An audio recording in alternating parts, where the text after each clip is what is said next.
A $53.5 billion fiscal package for 2017 with a deficit of $6 billion. Under the theme, Shaping a Brighter Future, a blueprint for transformation and growth, the Finance Minister Com Imbert outlined fiscal measures government plans to implement in the coming year. Stacey Ann Providence has the wrap. The 2017 budget followed on many of the promises and policies which began in fiscal 2016. Finance Minister Com Imbert said the aim of the fiscal plan is to achieve overall budget balance by 2020. They're hoping to achieve this by moving expenditure away from subsidies and transfers to essential economic infrastructure. He said diversification is the way forward, but there will be a focus on encouraging reduced dependence on energy revenue, which is expected to take time.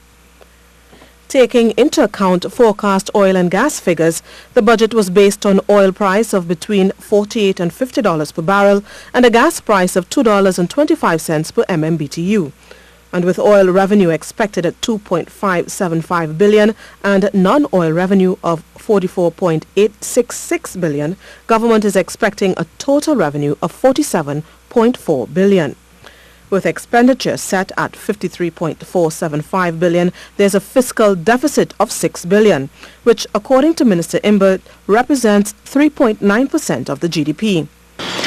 The recovery in growth is based largely on the rebound of the energy sector, as commodity prices are expected to recover moderately, and new discoveries of oil and gas come on stream, as well as an expected turnaround in other major sectors, in particular construction and manufacturing.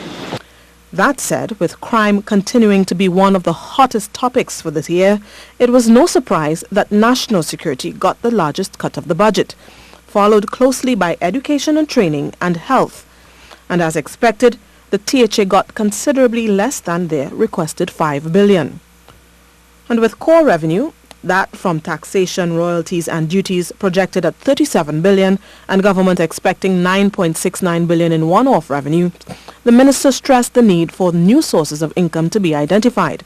This leaves a fiscal gap in 2017 of over $16 billion, which must be financed by a combination of borrowings and drawdowns from the Heritage and Stabilization Fund, and one-off sources of income such as the sale of assets, dividends from state enterprises, repayment of past lending such as from the CLECO bailout, and so on. Among the measures proposed to be debated when Parliament resumes on Thursday, October 6th, incentives for foreign yacht services and the establishment of a revenue authority to help reduce tax evasion. And while the fuel subsidy remains as is for premium and supergas users, diesel users have an immediate increase by 15% to $2.30 per litre. And there'll also be some help for low-income homes with an electricity rebate. Stacey Ann Providence, CNews.